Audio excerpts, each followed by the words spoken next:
ونعوذ بالله من شرور أنفسنا ومن سيئات أعمالنا من يهد الله فلا مضل له ومن يضلله فلا هادي له ونشهد أن لا إله إلا الله وحده لا شريك له ونشهد أن سيدنا وحبيبنا ومولانا محمدا عبده ورسوله أما بعد فقد قال الله تعالى في كلامه المجيد والفرقانه الحميد জবান ছেড়ে আমার কণ্ঠের সাথে কণ্ঠ মিলিয়ে সকলেই পড়ুন আউযু বিল্লাহি মিনাশ শাইতানির রাজিম বিসমিল্লাহির রাহমানির রাহিম ইন্নাল্লাহা ওয়া মালাইকাতাহু ইউসাল্লুনা আলান নাবিয়্যি ইয়া আইয়ুহাল্লাযীনা আমানু সাল্লু আলাইহি وسلموا تسليما اللهم صل على محمد وعلى آل محمد كما صليت على إبراهيم وعلى آل إبراهيم إنك حميد مجيد اللهم بارك على محمد وعلى آل محمد كما باركت على إبراهيم وعلى آل إبراهيم إنك حميد مجيد আলহামদুলিল্লাহ শুভঙ্করকাটি কেন্দ্রীয় জামে মসজিদে জুমার নামাজ আদায়ের লক্ষ্যে আগত মসজিদ কমিটির সম্মানিত দায়িত্বশীল বৃন্দ, সম্মানিত মুসল্লিয়ান ইকরাম, সম্মানিত মা এবং বোনেরা, আলোচনার শুরুতেই মানবতার মহান শিক্ষক সাইয়্যিদুল মুরসালিন খাতামান নাবিয়্যিন বিশ্বনবী মুহাম্মদুর রাসূলুল্লাহ সাল্লাল্লাহু আলাইহি ওয়াসাল্লামের শেখানো মানবতার জন্য শ্রেষ্ঠ সম্বোধন সালাম আরো একবার, আসসালামু আলাইকুম ওয়া রাহমাতুল্লাহি ওয়া বারাকাতুহু। আমরা আল্লাহ রাব্বুল ইজ্জাত ওয়াল জালালের দরবারে শুকরিয়া আদায় করছি যে আল্লাহ রাব্বুল ইজ্জাত ওয়াল জালাল আপনাকে আমাকে বড় দয়া করে মেহেরবানি করে এই মসজিদ মহল্লার অসংখ্য মানুষের মধ্য থেকে আপনাকে আমাকে বাছাই করে আল্লাহ রাব্বুল আলামিনের একান্ত রহমতের চাদরে ঢেকে আগে ভাগে মসজিদে আসার মতো সুযোগ যে মহান মুনিব আমাদেরকে করে দিলেন, সেই মুনিবের দরবারে হৃদয়ের সবটুকুন আবেগকে উজাড় করে দিয়ে আমরা একবার কালেমাতে শুকরিয়া আদায় করছি। আমরা সকলেই বলছি আলহামদুলিল্লাহ। লাখ কোটি দুরূদ আর সালাম মানবতার মহান শিক্ষক সাইয়্যিদুল মুরসালিন খাতামান নাবিয়্যিন বিশ্বনবী মুহাম্মদুর রাসূলুল্লাহ এর উপরে সকলে বলছি সাল্লাল্লাহু আলাইহি ওয়াসাল্লাম। আপনারা আমার একান্ত আপনজন, আত্মীয় স্বজন যারা দুনিয়া থেকে বিদায় নিয়েছেন তাদের রুহের মাগফিরাত কামনা এবং আল্লাহর জমিনে আল্লাহর দ্বীনকে বিজয়ী বেশে দেখার জন্য যে সমস্ত শুহাদায়ে কেরাম তাদের নিজেদের জীবনের শেষ রক্তবিন্দুকে আল্লাহ রাব্বুল আলামিনের রাহে, আল্লাহ রাব্বুল আলামিনের রাস্তায় বিলিয়ে দিয়ে গেছেন, সেই সমস্ত শুহাদায়ে কেরামের শাহাদাত কবুলিয়াতের জন্য আল্লাহ রাব্বুল আলামিনের কাছে দোয়া কামনা করছি। আমরা সকলেই বলছি আল্লাহুম্মা আমিন। একান্ত আপন জনেরা আমার, সম্মানিত মুসল্লিয়ান ইকরাম, গত 2 জুমা ধরে আমরা ধারাবাহিকভাবে একটি আলোচনা করছি। সেটি হচ্ছে কোরআনুল কারীমের 102 নম্বর সূরা, সূরা আত-তাকাসুরের উপরে। প্রথম দিন আমরা যে কথাগুলো বলেছিলাম, এরপরে গত জুমায় আমরা আলোচনা করেছিলাম প্রথম আয়াত নিয়ে, দ্বিতীয় আয়াত শুরু করেছিলাম। আল্লাহ রাব্বুল আলামিন, আমরা যদি সেই পিছনের আলোচনা একটু ধরে আসতে চাই, তাহলে আমাদের বলতে হয় মদিনা মক্কার বিখ্যাত 2টি গোত্র, তারা যখন বারবার নিজেদের জীবিত বংশধরদের নিজেদের ধন সম্পত্তি যা আছে এগুলো নিয়ে যখন তারা নিজেদের ভিতরে তর্ক বিতর্ক করত, এমনকি তাদের এই তর্ক বিতর্কের ধারা কবরের যারা মারা গিয়েছে তাদের পর্যন্ত পৌঁছে যেত। এমন সময় রব্বুল আলামিন এই সূরা তাকাসুর নাজিল করলেন, যার ভিতরে আল্লাহ রাব্বুল আলামিন রাসূল করিম সাল্লাল্লাহু আলাইহি ওয়াসাল্লামের মাধ্যমে তামাম পৃথিবীর মানুষদেরকে জানিয়েছেন যে আলহাকুমুত তাকাসুর, পার্থিব জীবনে দুনিয়াবী সম্পদ অর্জনের প্রতিযোগিতা, এই পার্থিব জীবনের সম্পদগুলো অর্জন করার অতিরিক্ত আকাঙ্ক্ষা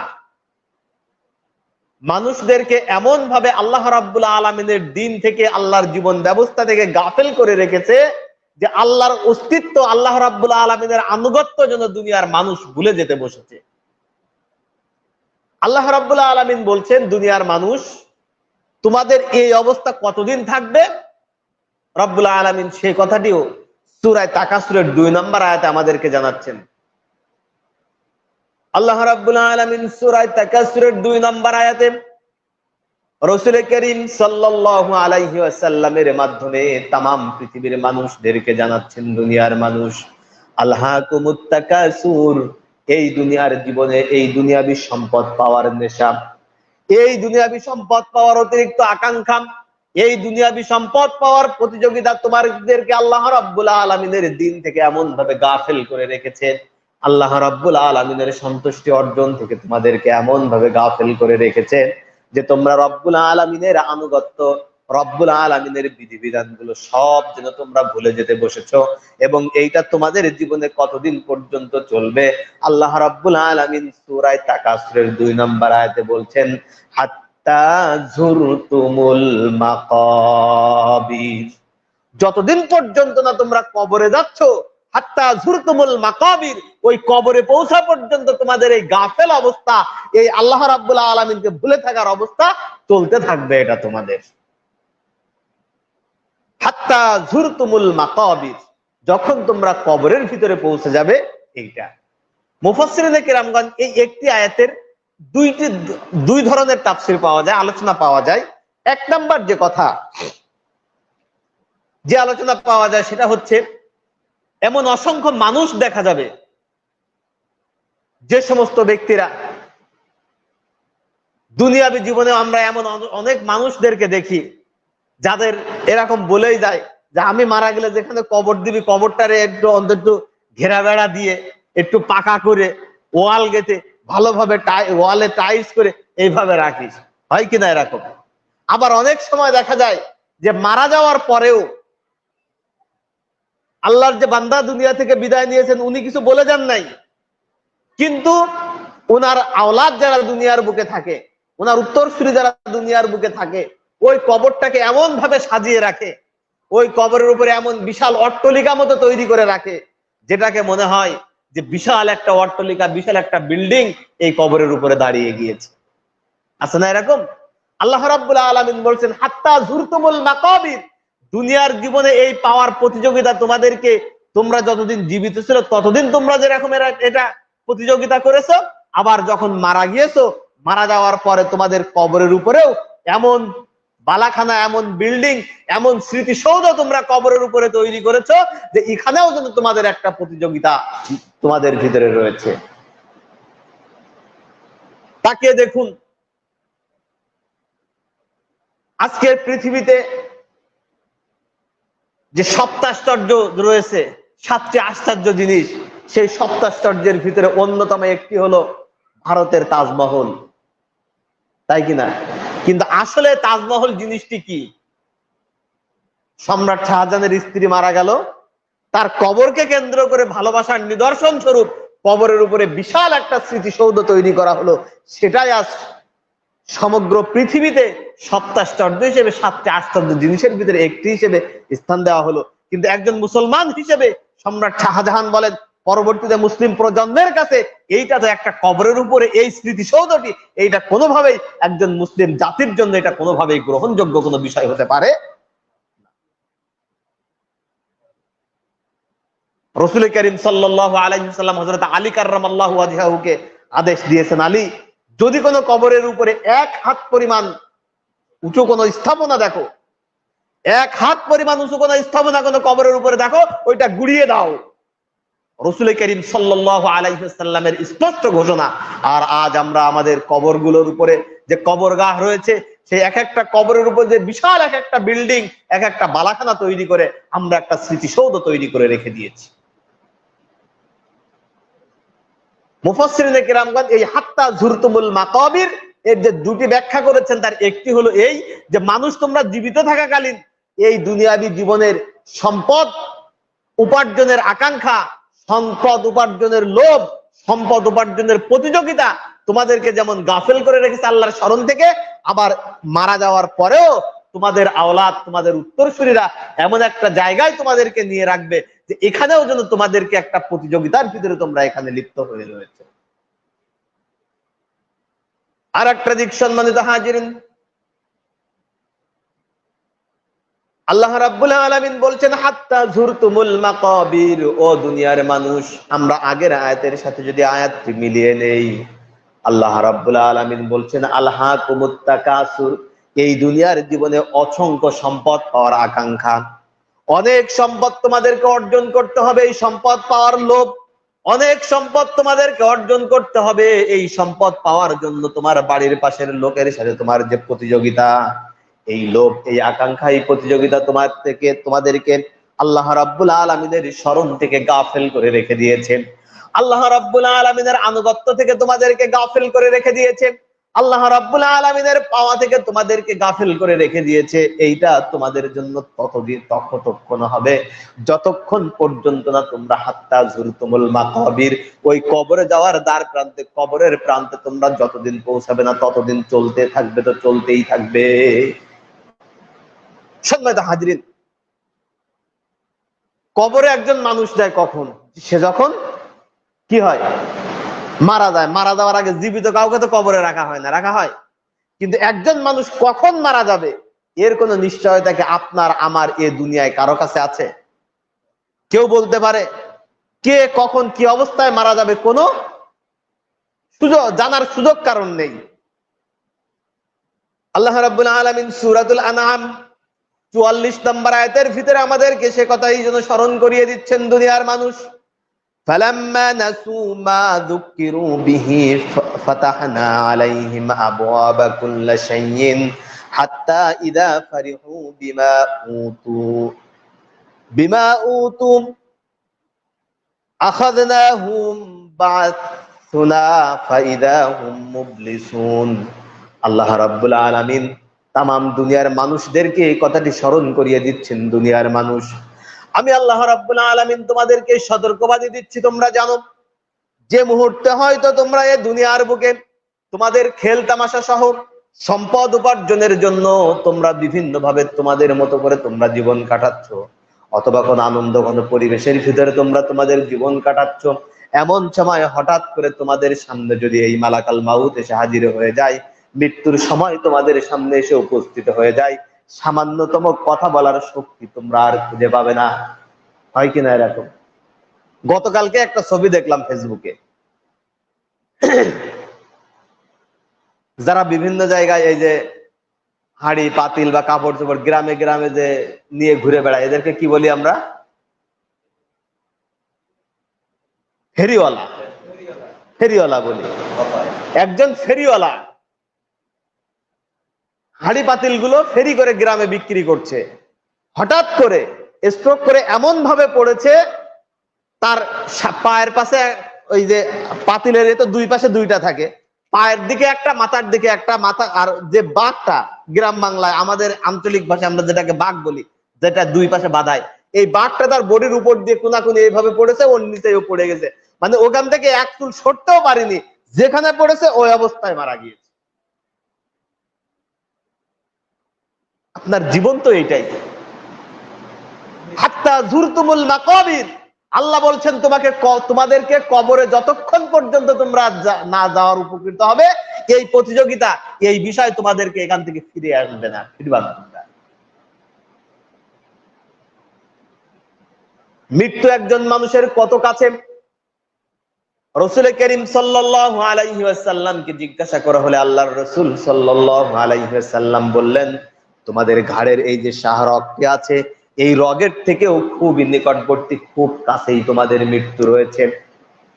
অসংখ্য নজির আমরা এরকম দেখি, অসংখ্য জায়গায় অসংখ্য বিষয়গুলো আমরা এমন দেখি। এই যে ব্যক্তিটি ফেরিওয়ালা মানুষ, তিনি তার কর্ম জীবিকা নির্বাহের জন্য হাড়ি পাতিল নিয়ে গ্রামে ঘুরতে বেরিয়েছেন। এই প্রচন্ড তাপের ভিতরে তিনি কি সকালেও তো তার বাড়ি থেকে বেরিয়েছেন, যদি যেখান থেকে তিনি বেরিয়েছেন পরিবার সহ যদি তিনি থাকেন, তার স্ত্রী সন্তানাদি সবাই বাড়িতে রয়েছে, সকলের কাছ থেকে বিদায় নিয়ে তিনি বেরিয়েছেন। কথা ছিল হয়তো এইটা, সারাদিন বেচা কেনার পরে যা লাভ হবে তাই দিয়ে বাজার করে নিয়ে আসবে, পরিবারের লোকজন এইটা দিয়েই খাবে। অথচ আল্লাহ রাব্বুল আলামিন তার নির্ধারিত জায়গা নির্ধারণ করে রেখেছেন, ওই জায়গা রাব্বুল আলামিন বললেন, ইদা জাআ আজালুহুম লা ইস্তাখিরুনা সাআতাও ওয়া লা ইস্তাকদিমুন। এই পৃথিবীতে আমি আল্লাহ রাব্বুল আলামিন তোমাদেরকে যে সময় দিয়েছি, এই সময়ের একটু আগেও না একটু পরেও না, ঠিক নির্ধারিত সময়ে তোমাদেরকে এই দুনিয়া থেকে বিদায় নিয়ে চলে যেতে হবে। এইটা যেমন দেখেন, আরেকটা মৃত্যুর কথা একটু না বললেই নয়। এই যে গত কিছুদিন আগে আমরা ঈদ উল ফিতর চলে গেল আমাদের মাঝ থেকে, মাহে রমাদান গেল, রমাদানের পরে ঈদ উল ফিতর গেল। কুমিল্লায় বাড়ি, ভদ্রলোকের গার্মেন্টসে চাকরি করেন, ছোট্ট একটা বাচ্চা রয়েছে, কেবল কথা হাঁটা চলা মোটামুটি করে। বাচ্চাটি আব্বুর কাছে আবদার করেছে, বাবা এই ঈদের সময় তুমি আমাকে একটা সাইকেল উপহার দেবা। সে সাইকেলটা একটা রঙিন সাইকেল, রং উল্লেখ করে দিয়েছে, সে রংটাকে মানে গোলাপিও ঠিক বলা যাবে না, আবার লাল না, এর মাঝখানে একটা কালার আছে, এরকম একটা কালার। জি, পিঙ্ক কালার, পিঙ্ক কালারের একটা সাইকেল। ওই বাচ্চা তো আর অত কালার বোঝে না, ওর আত্মীয় স্বজন বা অন্যকে দেখে যেভাবেই হোক এই পিঙ্ক কালারের সাইকেলের কথা আব্বাকে বলেছে। আব্বা ঢাকায় গার্মেন্টসে চাকরি করে, ঈদের ছুটিতে বাড়ি যাবে, সন্তানের জন্য সাইকেলও কিনেছেন তিনি। সাইকেল কেনার পর ইফতার করেছেন একদিন, ইফতারের পরে তারাবি পড়তে যাবেন, তার আগে হঠাৎ করে বুকে ব্যথা অনুভব হচ্ছে। বুকে ব্যথা একটু হতে হতে যখন বুকের ব্যথা খুব বেড়ে গেল, রুমমেট যারা ছিল তারা সঙ্গে করে মেডিকেলে নিয়ে গেল। ডাক্তার ঘোষণা করলো আল্লাহর বান্দা আর দুনিয়াতে নাই, আল্লাহ রাব্বুল আলামিনের ডাকে সাড়া দিয়ে চলে গিয়েছেন। কত আশা ছিল এই পিতার, এই এই ব্যক্তিটির কত আশা ছিল, এই সুন্দর সাইকেলটা সে বাড়ি নিয়ে যাবে, তার চোখের সামনে দিয়ে তার সন্তানটি এই সাইকেলটা উঠোনের ভিতরে টুকটুক করে ঘুরঘুর করে চালায় বেড়াবে, আর বারান্দায় বসে দেখে দেখে এই ব্যক্তি মনের ভিতরে আনন্দ অনুভব করবে। এটাই তো তার আশা ছিল নাকি? ছিল না? কিন্তু আল্লাহ রাব্বুল আলামিন বলছেন, ইযা জাআ আজালুহুম লা ইস্তাখিরুনা সাআতাও ওয়া লা ইস্তাকদিমুন। বান্দা তুমি আশা করছো, আমি আল্লাহ রাব্বুল আলামিন তোমার জন্য নির্ধারিত সময় রেখে দিয়েছি, এই সাইকেল তুমি কিনতে পারবা, কিন্তু ছেলের হাতে পৌঁছানোর সুযোগ আমি আল্লাহ তোমাকে দেব না, এই দুনিয়ায় তুমি সেই সুযোগ পাবে না। এই তো আপনার আমার জীবন।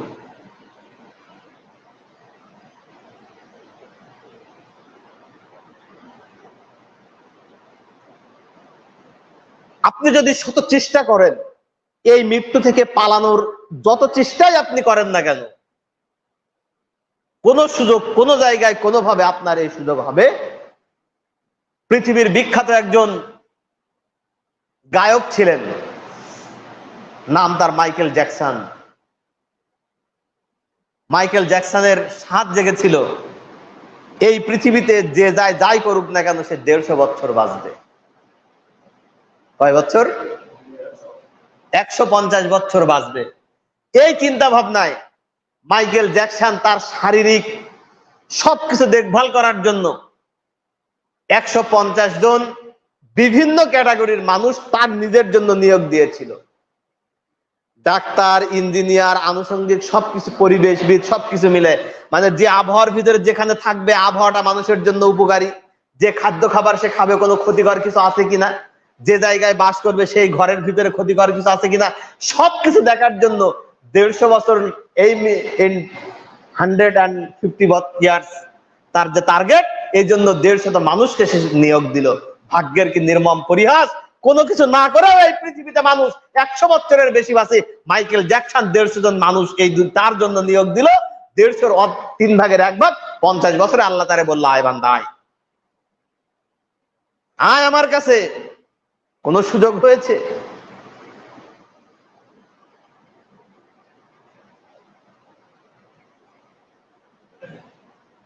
আল্লাহ রাব্বুল আলামিন বলছেন, আইনামা তাকুনু ইউদরিকুমুল মাউতু ওয়ালাউ কুনতুম ফি বুরুজিম মুশাইয়াদা। দুনিয়ার মানুষ, মৃত্যু এমন একটি বিষয় আমি আল্লাহ রাব্বুল আলামিন তোমাদের জন্য ঠিক করে রেখে দিয়েছি। এই মৃত্যুর সময় তোমাদের যখন উপস্থিত হবে, এই সময় যদি তোমরা ফি বুরুজিম মুশাইয়াদা, সীসা ঢালা প্রাচীর তৈরি করে রাখো, এই সীসা ঢালা প্রাচীরের ভিতরেও যদি তোমরা যে উপস্থিত হও, আমি আল্লাহ রাব্বুল আলামিন তোমাদের মৃত্যু যেখানে রেখে দিয়েছি, এই সীসা ঢালা প্রাচীরের ভিতরের লোকালেও তোমাদেরকে এই মৃত্যু সেখান থেকেই গ্রাস করে দিয়ে আসবে। সীসা ঢালা প্রাচীরের ভিতরেও যদি তুমি যাও, মৃত্যু সেখান থেকেই কি করবে? ধরে নিয়ে আসবে। একান্ত আপনজনেরা আমার, এজন্যই আল্লাহ রাব্বুল আলামিন আমাদেরকে যেন এই কথাটি স্মরণ করিয়ে দিচ্ছেন, আলহাকুমুত তাকাসুর, এই দুনিয়ার সম্পদ পাওয়ার লোভ, এই দুনিয়ার সম্পদ পাওয়ার আকাঙ্ক্ষা, এই দুনিয়ায় সম্পদ পাওয়ার জন্য অন্যের পক্ষ থেকে প্রতিযোগিতা, অন্যের সাথে প্রতিযোগিতা। আল্লাহ রাব্বুল আলামিন বলছেন, এই সব বিষয়গুলো তোমাদেরকে ওই আল্লাহ রাব্বুল আলামিনের আনুগত্য থেকে, ওই আল্লাহ রাব্বুল আলামিনের আনুগত্য করা, দাসত্ব করা থেকে তোমাদেরকে গাফেল করে রেখে দিয়েছে। আর আল্লাহ রাব্বুল আলামিন বলছেন, এই গাফেল অবস্থা তোমাদের ততদিন পর্যন্ত থাকবে, হাত্তা যুরতুমুল মাকাবির, ওই কবরের গায়ে যাওয়ার জন্য, ওই কবরস্থানে যাওয়ার জন্য বান্দা তুমি যতদিন পর্যন্ত না প্রস্তুত হচ্ছ, মৃত্যুর দুয়ারে তুমি যতক্ষণ পর্যন্ত না যাচ্ছ, ততক্ষণ পর্যন্ত তুমি এর ভিতরেই থাকবে। একটু আগে আমরা যে কথাটি বললাম, ওই যে ফেরিওয়ালা উঠতো, সামান্যতম এই চিন্তাও সে করে নাই। বলেন, ওই যে ফেরিওয়ালা ফেরি করতে বেরিয়েছিল, ও কি এই চিন্তা করে ফেরি করতে বেরিয়েছিল যে আজকে আমি মারা যাব? এই যে ব্যক্তির কথা আমরা বললাম কুমিল্লার, এই ব্যক্তি তার সন্তানের জন্য সাইকেল কিনেছে, মনে এত বড় আশা ছিল বলেই তো সাইকেল কিনেছে, ছেলে সাইকেলটা চালাবে। ওর তো আর এই চিন্তা ছিল না যে আমি সাইকেল কিনে দিয়েছি, আমার সন্তান চালাবে আর আমি কবরের ভিতরে যাব, এই চিন্তা ছিল।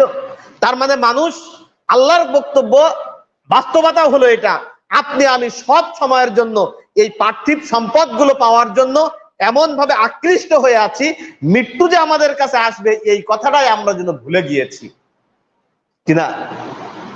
কিন্তু আল্লাহ রাব্বুল আলামিন কুরআনুল কারীমের সূরা আন-নিসার 18 নম্বর আয়াত আমাদেরকে সেখানে স্মরণ করিয়ে দিয়েছেন, বান্দা, এই দুনিয়ায় আমি আল্লাহ রাব্বুল আলামিন তোমাদেরকে একটা হায়াতে জিন্দেগি দিয়েছি, তোমরা এই জিন্দেগির ভিতরে চলতে যে মানুষ হিসেবে তোমাদেরকে তৈরি করেছি, মানুষ হিসেবে তোমাদের ভুল হওয়াই স্বাভাবিক। যে কথাগুলো রব্বুল আলামিন পরবর্তী আয়াতগুলোই যেন আমাদেরকে স্মরণ করিয়ে দিয়েছেন। কি আল্লাহ রাব্বুল আলামিন বলেছেন, কাল্লা সাউফা তাআলামুন, কাল্লা কখনো নয়, সাউফা তাআলামুন, এমন একটা সময় আসবে যে খুব শীঘ্রই তোমরা জানতে পারবে। কি জানতে পারবে? কবরের ভিতরে যখন একজন মানুষকে রাখা হবে, একজন মাইয়েতকে রাখা হবে, এই কবরের ভিতরে রাখার সাথে সাথে ওই ব্যক্তিকে 4টি প্রশ্নের সম্মুখীন ওই কবরের ভিতরে হতে হবে। কয়টা? সবাই বলেন। 4টি প্রশ্নের সম্মুখীন ওই কবরের ভিতরে হতে হবে। 1 নম্বর প্রশ্ন হবে, তাকে এমন একটা পরিস্থিতির সম্মুখীন করে দেওয়া হবে, আমরা দুনিয়াবী জীবনে কাউকে দেখা যায় যে সকাল 10টার সময় দাফন কাজ সম্পন্ন করি, কারোর দুপুরের পরে জোহরের নামাজের পরে করি, কারো এমন এক টাইম হয়ে গেছে রাত 10টা 11টার সময়ও করা লাগে, হয় কিনা? হাদিস শরীফের ভিতরে এসেছে রাসূল করিম সাল্লাল্লাহু আলাইহি ওয়াসাল্লাম বলেছেন, একজন মাইয়েতকে যখন দাফন করে তার পরিবারবর্গ লোকজন উপর থেকে চলে যায়, আল্লাহ রাব্বুল আলামিন ওই ব্যক্তির কবরের ভিতরে যখন ফেরেশতারা যায়, দুইজন মুনকার নকির যখন তার কবরে যায়, যখন তাকে উঠানো হয়, ওই ব্যক্তির কবরের ভিতরে এমন একটা সিচুয়েশন তৈরি করে দেওয়া হয়, আসরের সময় শেষ, মাগরিবের সময় আসবে অবস্থা। এখন একজন নামাজি ব্যক্তি, এই ধরেন এই যে প্রচন্ড গরম এখন চলছে, দুপুরে খাওয়ার পরে একজন ব্যক্তি, দুইজন ব্যক্তি ঘুমিয়েছে পাশাপাশি। এই দুইজন ব্যক্তির একজন নিয়মিত 5 ওয়াক্ত নামাজ আদায় করে, আর একজন নামাজ আদায় করে না।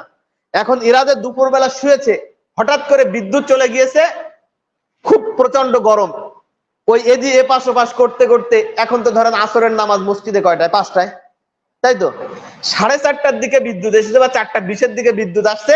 এই বিদ্যুৎ আসার যে ঠান্ডা বাতাস, এই বাতাসে ওদের ঘুম এসে গেছে, এমন ভাবে ঘুম আসছে দুইজনেরই প্রায় 6টা কাছাকাছি, 5:45 বেজে গেছে, এর মধ্যে কারোর ঘুম ভাঙেনি। মসজিদে আসরের জামাত ছিল কয়টায়? 5টায়। এই যে 45 মিনিট চলে গেল, 5:45-এ দুইজনেরই একসাথে যদি ঘুম ভাঙে, এই দুইজন ব্যক্তির অবস্থা হবে কি? যে নামাজ আদায় করে, যে নিয়মিত নামাজ পড়ে, ওর কাছেও যদি কেউ আসে যে ভাই তোমার কাছে জরুরি একটু কথা আছে, কথাটা শোনো, যে নামাজি ব্যক্তি ও বলবে ভাই সূর্যের যে অবস্থা, পশ্চিম দিকে তাকায় দেখ, সূর্য ডুবে যায়, যেভাবে হোক ঘুম এসে গেছে, ভাই তুই একটু বয়, আমি আগে নামাজ পড়ে নি, তারপরে তোর সাথে আর কথা হচ্ছে। একজন নামাজি বান্দার অনুভূতি এটা হবে কিনা? আর যে ব্যক্তি নামাজ আদায় করে না, ওর অনুভূতি কি হবে? আর ঠিক আছে, কি বলবো বলো, ও উঠছে মোটামুটি আড়ামোড়া ভেঙে, জাস্ট ঠান্ডায় ঘুমটা আর একটু হলেই যেন ভালো হইতো, তাই কিনা? সম্মানিত আপনজনেরা আমার, হাদিস শরীফের ভিতরে এসেছে রাসূল করিম সাল্লাল্লাহু আলাইহি ওয়াসাল্লাম বলেছেন, একজন ব্যক্তিকে যখন দাফন কাজ সম্পন্ন করে লোকজন চলে যাবে, আল্লাহ রাব্বুল আলামিন ওই ব্যক্তির কবরের ভিতরে ঠিক ওই রকম একটা অবস্থা তৈরি করে দেবেন যে মাগরিবের সময় সমাগত আসরের সময় শেষ হয়ে যায়। আল্লাহর মুমিন বান্দা যিনি হবেন, আল্লাহর নামাজি বান্দা যিনি হবেন, মুত্তাকি বান্দা যিনি হবেন, খাঁটি মুসলমান বান্দা যিনি হবেন, ওনাকে যে মুহূর্তে মুনকার নকির উঠাবে, ওই ব্যক্তি ওই অবস্থা দেখার সাথে সাথে যখন তাকে প্রশ্ন করতে যাবে মান রব্বুকা, ওই ব্যক্তি বলবে তোমার আমার রবকে। প্রশ্নের উত্তর দিচ্ছি, পরে তুমি একটু দেরি করো, আকাশের সূর্য ডুবে যায়, আমি আগে আসরের নামাজটা আদায় করে নিই, তারপরে তোমার সাথে কথা হবে। আল্লাহ রাব্বুল আলামিনের রাসূল বিশ্বনবী মুহাম্মদুর রাসূলুল্লাহ সাল্লাল্লাহু আলাইহি ওয়াসাল্লাম হাদিস শরীফের ভিতরে আমাদেরকে জানিয়েছেন, মুনকার নকির তখন তাদেরকে বলবে, ও আল্লাহর বান্দা, সারাটা জীবন তুমি আল্লাহ রাব্বুল আলামিনের আদেশ মেনে দুনিয়ার বুকে ওয়াক্তমতো নামাজ আদায় করেছো।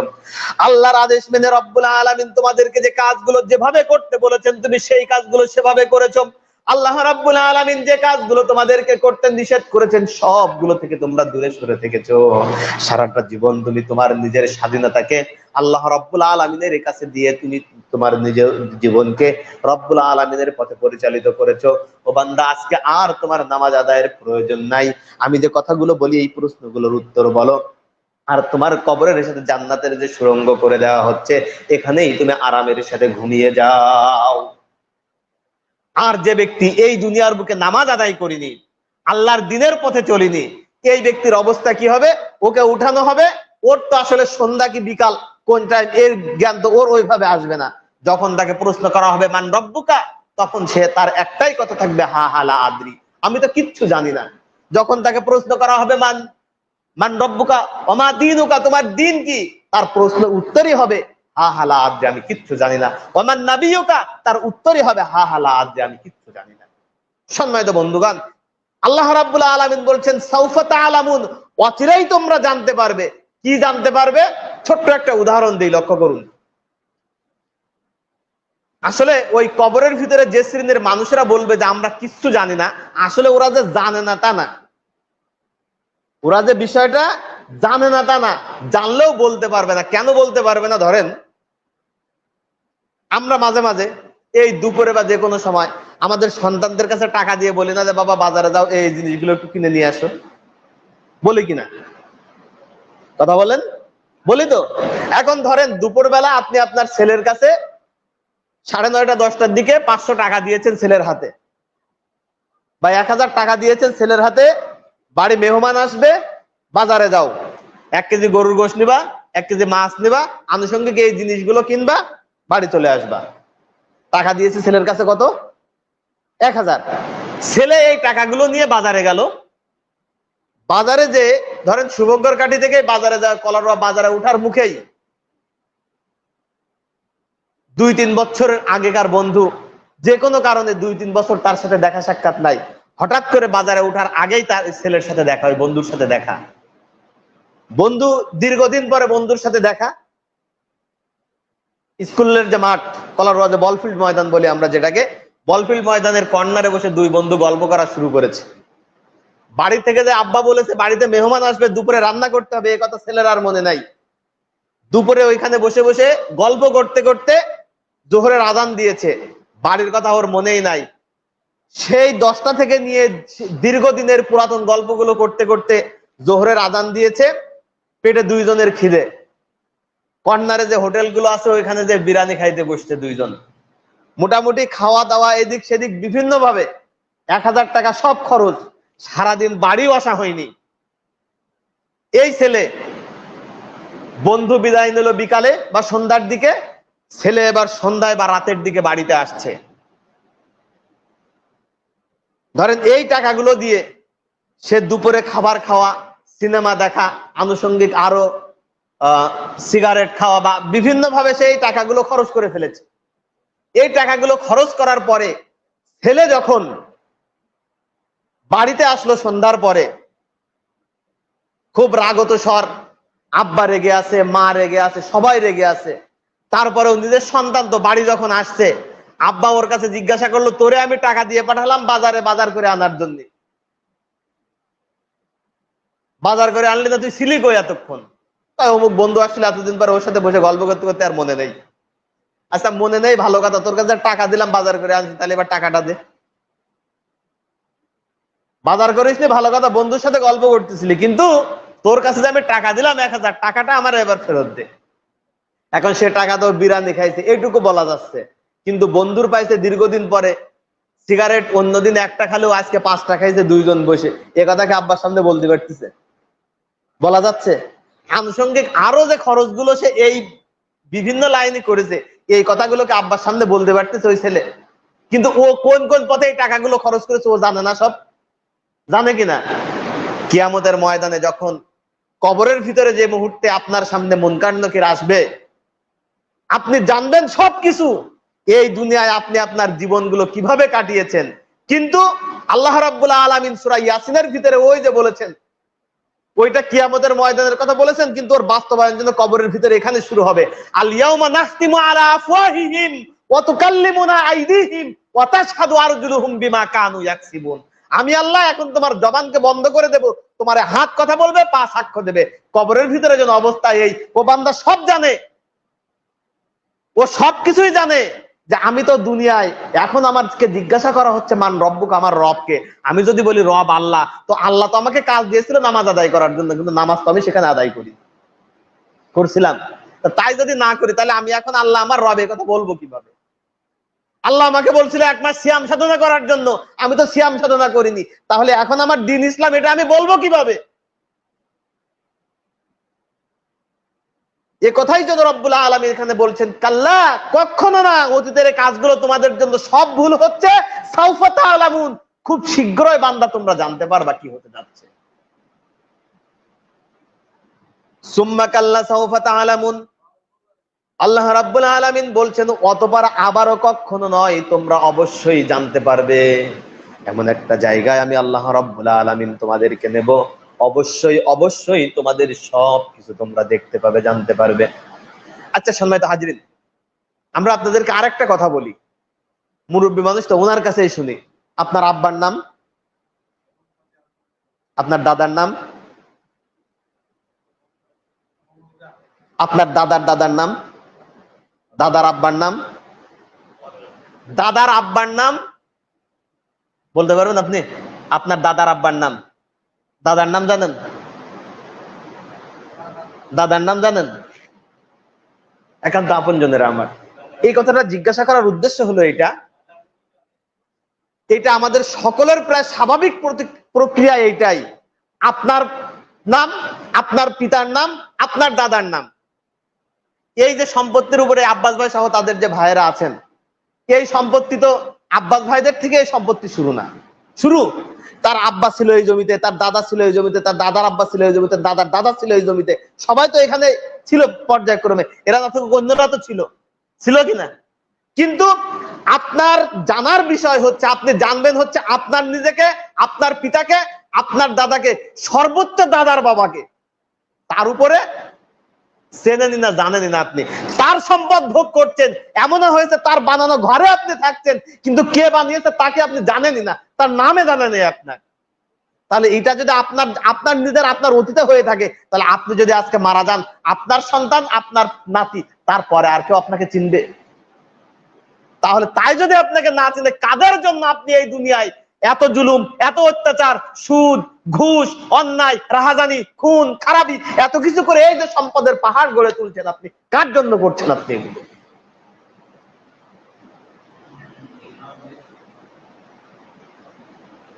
আল্লাহ রাব্বুল আলামিন বলছেন, আলহাকুমুত তাকাসুর, দুনিয়ার মানুষ এই দুনিয়ার সম্পদ পাওয়ার লোভ, এই দুনিয়ার সম্পদ পাওয়ার আকাঙ্ক্ষা, এই দুনিয়ার সম্পদ পাওয়ার জন্য তোমার প্রতিবেশীর সাথে প্রতিযোগিতা তোমাদেরকে আল্লাহ রাব্বুল আলামিনের স্মরণ থেকে গাফেল করে রেখে দিয়েছে। এই গাফেল অবস্থা তোমরা যতদিন পর্যন্ত কবরে না যাবে ততদিন চলতে থাকবে।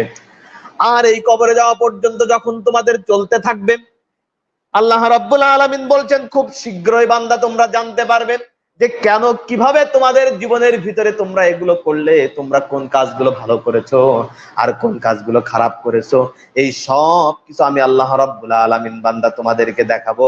এখন তোমাদের জন্য করণীয় যে কাজটি হলো, বান্দারে, ও বান্দা, আমি আল্লাহ রাব্বুল আলামিন তোমাদেরকে সৃষ্টি করেছি মানুষ হিসেবে। জীবন চলার পথে তোমাদের ভুল হতেই পারে, সেই ভুলের জন্য আমি আল্লাহ রাব্বুল আলামিন তোমাদের জন্য আবার তওবার দরজাও খোলা রেখেছি। তোমরা যদি তওবা করে আমি আল্লাহ রাব্বুল আলামিনের কাছে ফিরে না আসো, তাহলে আমি আল্লাহ রাব্বুল আলামিন তোমাদেরকে এই সূরা তাকাসুরের ভিতরে, সূরা তাকাসুরের 6 নম্বর আয়াতের ভিতরে তোমাদেরকে বলছি, লা তারাহুন্নাল জাহিম। ও বান্দা, আমি আল্লাহর স্মরণ থেকে তোমরা যেমন গাফেল হয়ে আছো, তোমরা তো জানতে পারছো, খুব শিগগিরই তোমরা জানবে যে তোমরা যে কাজগুলো দুনিয়ার বুকে করেছো, এই কাজগুলো ভালো করেছো না খারাপ করেছো। লা তারাহুন্নাল জাহিম, খুব শীঘ্রই তোমরা জাহিম নামক ওই জাহান্নামটা দেখতে পাবে, খুব শীঘ্রই। যে জাহান্নাম সম্পর্কে, জাহান্নামের আযাব সম্পর্কে রাসূল করিম সাল্লাল্লাহু আলাইহি ওয়াসাল্লাম অসংখ্য জায়গায় অসংখ্য বর্ণনাগুলো আমাদের দিয়েছে। যারা যাকাত দেয় না, কুরআনুল কারীমের ভিতরে আল্লাহ রাব্বুল আলামিন বলেছেন, তারা যাকাত না দিয়ে যে এক জায়গায় করে রেখে দেয়, এই সম্পদগুলোকেই, আর কিছু না, তাদের এই সম্পদগুলোই যেগুলো যাকাত না দিয়ে তারা জমা করে রেখেছে, আমি আল্লাহ কিয়ামতের দিন জাহান্নামের আগুন দিয়ে এই সম্পদগুলোকে গরম করব। কি করব? গরম করব।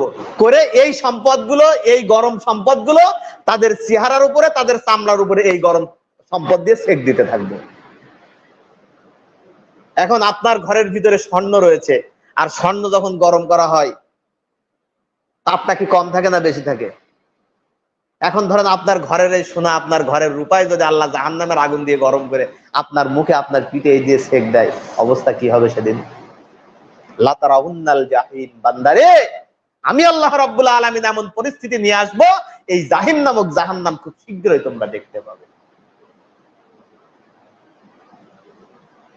কিন্তু আপনজনেরা আমার, আপনার আমার উচিত হলো আল্লাহ রাব্বুল আলামিনের এই কথাগুলোকে স্মরণ রেখে রব্বুল আলামিন যেভাবে আমাদের চলতে বলেছেন এভাবে যদি আমরা চলতে পারি, তাহলে আমাদেরকে এগুলো নয়, বরং আল্লাহ রাব্বুল আলামিন রাসূল করিম সাল্লাল্লাহু আলাইহি ওয়াসাল্লামের ওই হাদিস অনুযায়ী কত সুসংবাদ দেখেছেন। লক্ষ্য করুন, মদিনার বুকে, এই হাদিসটি বলে আমরা আমাদের আজকের আলোচনা শেষ করব। মদিনার বুকে একজন ইয়াতীম সন্তান তার বাড়ির জন্য ওয়াল দিবেন, পাঁচিল তৈরি দিবেন। তো এই পাঁচিল দিতে যে দেখলেন, ওই পাঁচিল দিতে যে একটা খেজুর গাছ পড়ে গেছে, প্রতিবেশীর গাছটি এমন জায়গায়, ওই খেজুর গাছ সোজা করে যদি তার পাঁচিল দিতে হয়, তাহলে ওই খেজুর গাছ হয় কাটতে হবে, অথবা খেজুর গাছটা তার জমির ভিতরে নিয়ে আসতে হবে, অথবা পাঁচিল অনেক জায়গা ঘুরে আসতে হবে। হয় না এরকম অনেক সময়? তো ওই প্রতিবেশীকে এই ইয়াতীম ছেলেটি যে বলেছে, ভাই তোমার এই গাছটা তো আমি পাঁচিল দিতে যে খুব সমস্যা হচ্ছে, তুমি এই গাছটা আমার কাছে বিক্রি করে দাও, গাছটা আমার কাছে বিক্রি করে দাও।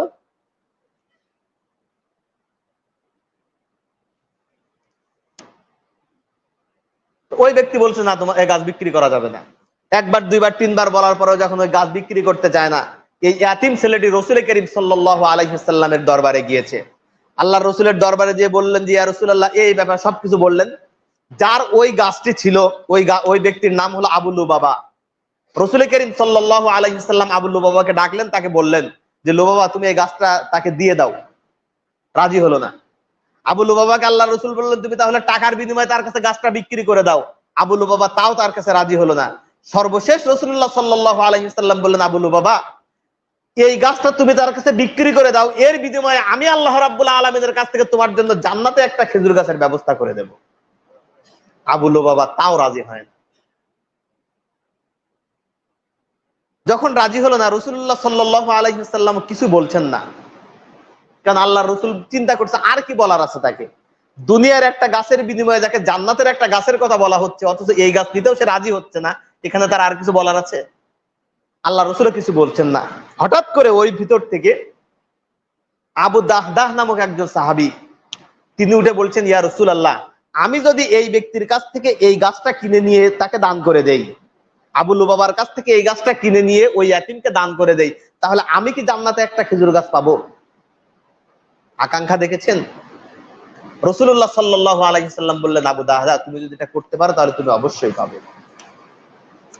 মদিনার বুকে আবু দাহদার একটা বড় খেজুর বাগান ছিল, যে বাগানের ভিতরে হাদিস শরীফের ভিতরে এসেছে কমপক্ষে 600 খেজুর গাছ ছিল।